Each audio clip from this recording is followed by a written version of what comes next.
Hello everyone, welcome back to my channel doctor Jyoti physics lecture. ये आप सबकी बार बार request आ रही है कि मैम जो एचटेट की प्रिपरेशन करनी है उसके लिए आप जो है सजेशन दीजिए, हमें गाइड कीजिए कि हम कहाँ से प्रिपेयर करें। एक्चुअली एचटेट का जो एग्ज़ाम है उसके लिए एज सच कोई एक पर्टिकुलर बुक नहीं बोल सकते जिससे आप प्रिपरेशन कर सकते हैं। आपको सबसे मेन क्या करना है, देखिए बेसिकली वैसे तो पीजीटी के लिए जो आपका 11th-12th की फ़िज़िक्स आती है और अभी लेटेस्ट जो नोटिफिकेशन आ रहे हैं उसमें कह रहे हैं कि असिस्टेंट प्रोफेसर वाला सिलेबस भी इसमें आ जाएगा। स्क्रीनिंग वगैरह का एग्ज़ाम होगा उसमें हायर लेवल का हो जाएगा। इवन आपने एचटेट भी पास किया हुआ है तो आपको क्या करना है, जो बीएससी लेवल का है 11th-12th है, जैसे प्रदीप वगैरह की बुक है आपके पास या कोई भी बुक है, उसमें आपके पास सोल्ड जो है प्रॉब्लम्स होंगी, सोल्ड कंसेप्चुअल क्वेश्चंस होंगे, उन सबको तो आपको रिवाइज़ करना ही है। सबसे मेन फर्स्ट थिंग है आपको रिवाइज़ करने हैं कंसेप्चुअल क्वेश्चन और प्रॉब्लम्स। सेकेंड थिंग ये है जो बीएससी लेवल का लाइक आप करोगे, एक बार गो थ्रू तो आपको बीएससी लेवल के सिलेबस से भी होना पड़ेगा।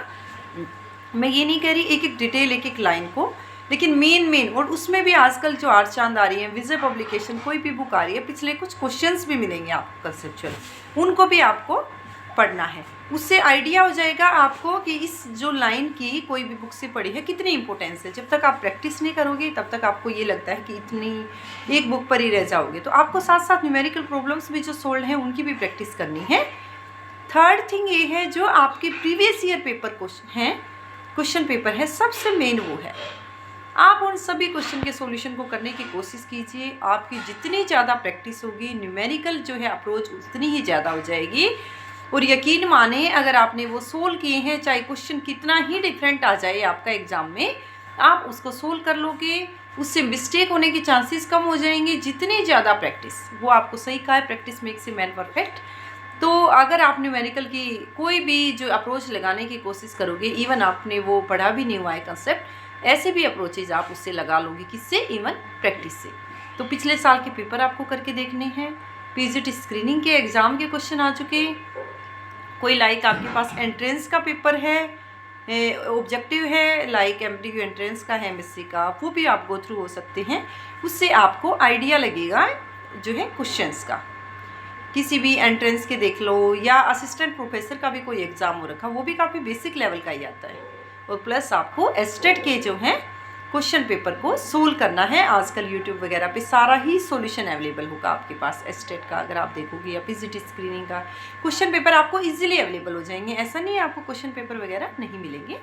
तो आप अपने यहाँ से तैयारी स्टार्ट कर दे सकते हैं। अभी कई स्टूडेंट्स की रिक्वेस्ट आ रही है कि मैम कोई एक बुक बता दीजिए, आपको लग रहा है कि कोई एक बुक है उसी को आप तैयार करोगे और आपका सारा जो है एग्ज़ाम क्लियर हो जाएगा। ऐसा बिल्कुल भी नहीं है। इस पर्टिकुलर एग्ज़ाम के लिए, कॉम्पिटिटिव एग्ज़ाम के लिए आपको इससे गो थ्रू होना ही पड़ेगा। 11th-12th के बेसिक उठाइए, लाइक कोई चैप्टर उठाया आपने एचटेट का पेपर उठाओगे, फिर उसमें जो उसके रिलेटेड क्वेश्चंस हैं उनको सोल्व करोगे। बुक्स में जो पीछे कंसेप्चुअल क्वेश्चंस हैं, न्यूमेरिकल प्रॉब्लम्स हैं, उनको करिए।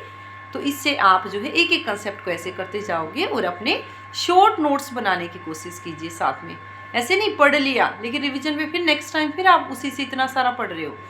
जो फॉर्मूले लिस्ट हैं, जो कंसेप्ट मेन लगे हैं बुक में, कोशिश कीजिए उसको अंडरलाइन कीजिए, हाईलाइट कीजिए, और जो है अपनी नोटबुक अलग से बना लीजिए। ये मेरी 11th की बुक कॉपी है, ये मेरी 12th के लिए है, जो मैंने मेन कंसेप्ट देखे हैं, न्यूमेरिकल प्रॉब्लम देखे हैं।